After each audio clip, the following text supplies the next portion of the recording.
In this guide, I will be showing you guys how to use the Instagram teleprompter feature for Reels. Let's get started. First, you'll need to download this app. App edits video editor by Instagram. Once you download this app, launch it. Now you can use your Instagram account to log in. After you log in, you'll be directed to this kind of page. Now click on the circle icon given at the bottom. Now give access to camera as well as microphone. Click on allow for both these options. Now here you're gonna find the option of teleprompter. Click on that. After opening the teleprompter, you can type or paste your script directly into the text box provided. Once your script is ready, you can customize the teleprompter settings by tapping the settings icon. Here you'll be able to adjust the scrolling speed to match your speaking pace and increase or decrease the text size for easier reading while recording.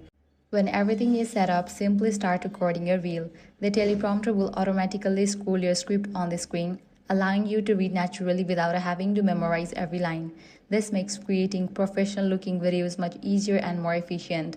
That's it. This is how you can easily use Instagram's teleprompter feature for Reels.